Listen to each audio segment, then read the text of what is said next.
333 বছরে পদার্পণ করল মধ্যমগ্রাম দিগবেরিয়ার ঘোষ দস্তিদার বাড়ির দুর্গাপুজো।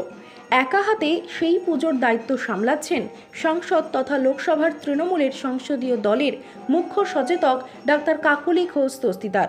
সঙ্গে রয়েছেন তাঁর 2 পুত্রবধূও। পুজোর 5 দিন অতিথি রীতিনীতি মেনে পুজোর আচার অনুষ্ঠান চলে। পাশাপাশি এখানে মায়ের ভোগেও রয়েছে বিশেষত্ব। এই পুজোর মধ্য দিয়ে সর্বধর্ম সম্প্রীতির বার্তা দেন সাংসদ। মহাষ্টমীতে এই পুজো থেকে রাজনীতি নিয়ে খোলামেলা আলোচনা করলেন সাংসদ ডাক্তার কাকলি ঘোষ দস্তিদার। আমি সহেলী চক্রবর্তী। কয়েকটা বারোয়ারি পুজো যেরকম আপনাদের সামনে তুলে ধরছি, পাশাপাশি আজ তুলে নিয়ে এসছে একদম বাড়ির পুজো। আর আমার সঙ্গে রয়েছেন বারাসাত লোকসভা কেন্দ্রের সাংসদ ডাক্তার কাকলি ঘোষ দস্তিদার।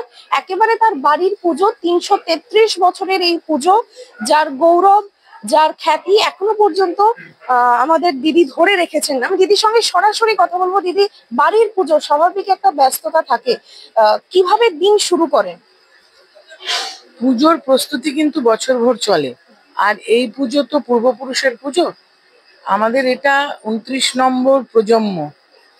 কালীকৃষ্ণ ঘোষ দস্তিদার, যিনি স্বপ্নাদেশ পেয়ে শুরু করেছিলেন, সেখান থেকে শুরু করলে।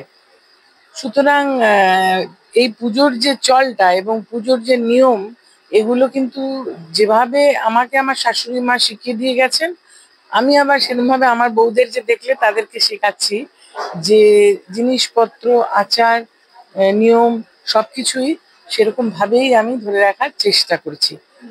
তো আমাদের এখানে মূলত ধরুন ওই একটাই দিতে হয় প্রসাদের ভোগে, চড়ু।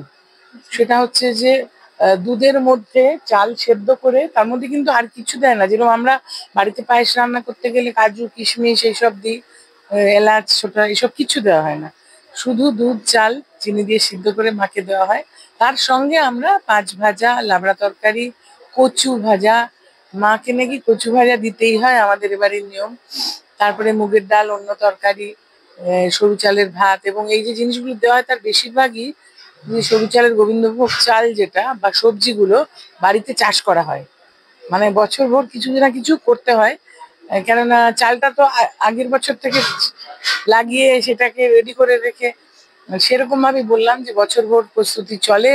এবং পুজোর কটা দিন প্রস্তুতি তুঙ্গে, যে ঘন্টায় ঘন্টায় একেবারে নিয়ম মেনে, সনাতন প্রথা মেনে আমরা মাকে পুজো করি, অর্চনা করি, মায়ের কাছে প্রার্থনা করি, এবং যা আমাদের ভুল ত্রুটি তার ক্ষমা চেয়ে নিই।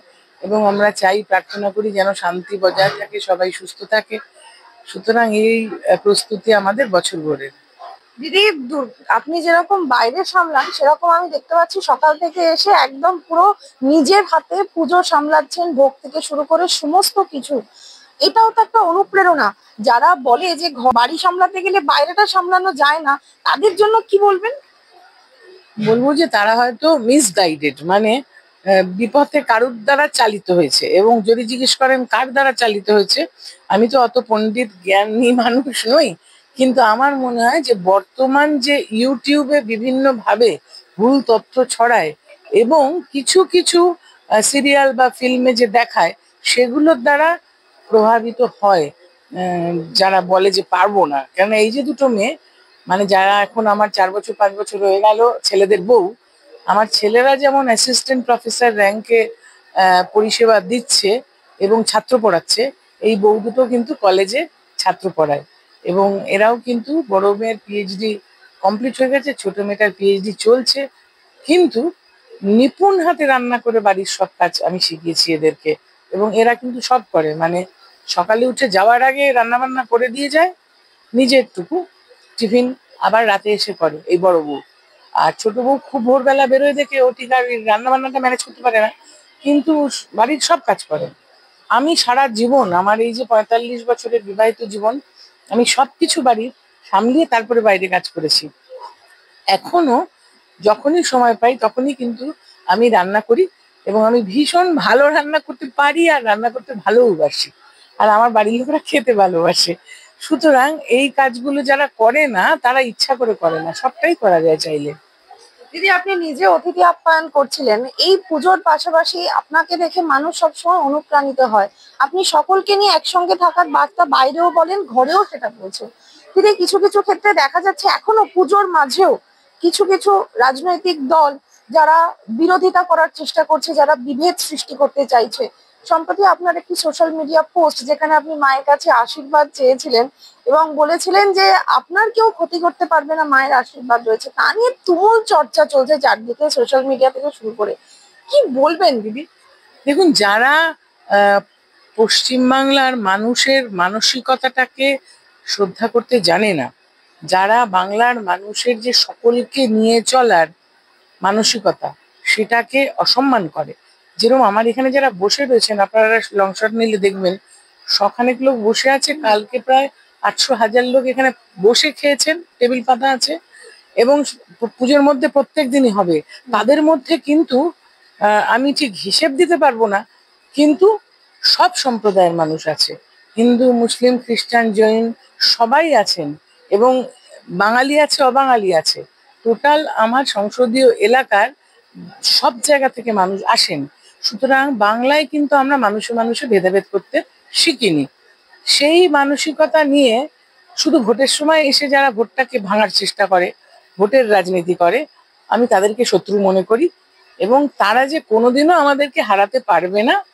যতদিন মমতা বন্দ্যোপাধ্যায় আর অভিষেক বন্দ্যোপাধ্যায়ের আশীর্বাদ বাংলার মানুষের প্রতি আছে, ততদিন আমি সেটাই বলেছি। দিদি, বাংলার সাধারণ মানুষকে দুর্গা উৎসব নিয়ে কি বার্তা দিতে চাইবেন? বলবো, শান্তিতে থাকুন, সুখে থাকুন, সমৃদ্ধি, সুখ, সুস্বাস্থ্য আপনাদের জীবন ভরে রাখুক, সবাইকে নিয়ে পথ চলুন, সবাইকে নিয়ে আনন্দ করুন। কোনো অসুবিধা হলে আমাকে যোগাযোগ করবেন। আমাদের সকল কর্মী যারা রয়েছে দলীয়, বাংলা জুড়ে, তারা কিন্তু মানুষের পাশে রয়েছেন, নেতৃত্বে রয়েছেন মমতা বন্দ্যোপাধ্যায়, অভিষেক বন্দ্যোপাধ্যায়। সুতরাং আপনাদের কোনো অসুবিধা হলেই আমাদের জানাবেন, আমরা আপনাদের পাশে আছি। অনেক ধন্যবাদ দিদি, ব্যস্ততার মাঝখানেও এভাবে সময় দেওয়ার জন্য দিদিকে অনেক ধন্যবাদ। তবে যে কথা দিদি বললেন, সারা বছর তারা যেমন মানুষের পাশে থাকেন, তেমনই ব্যক্তিগতভাবে দিদি এই দুর্গাপুজোর কটা দিনও আপামর বাংলাবাসীর পাশে রয়েছেন, এবং যে কোনো প্রয়োজনে আপনারা দিদির সঙ্গে যোগাযোগ করতে পারেন। আমার সহকর্মী অঙ্কিত মুখার্জির সঙ্গে সঙ্গী চক্রবর্তীর রিপোর্ট। এয়ার ইনফ্রাস্ট্রাকচারের উদ্যোগে অহনা অ্যাপার্টমেন্ট, বারাসাতের হৃদয়পুরে নৃপেন ঘোষ সরণিতে তৈরি হচ্ছে নতুন আবাসন প্রকল্প। থাকছে একগুচ্ছ বিশেষ সুবিধা, লিফট থেকে শুরু করে ডিপ টিউবওয়েল, এছাড়াও থাকছে সাউন্ড প্রুফ জেনারেটর এবং কার পার্কিং এর সুবিধাও। এখানে 2 এবং 3 BHK ফ্ল্যাট রয়েছে, এছাড়াও থাকছে আরো একগুচ্ছ বিশেষ সুবিধা। বিস্তারিত জানতে ফোন করুন স্ক্রিনে দেওয়া ফোন নম্বরে। সাধ্যের মধ্যে স্বাদ পূরণ।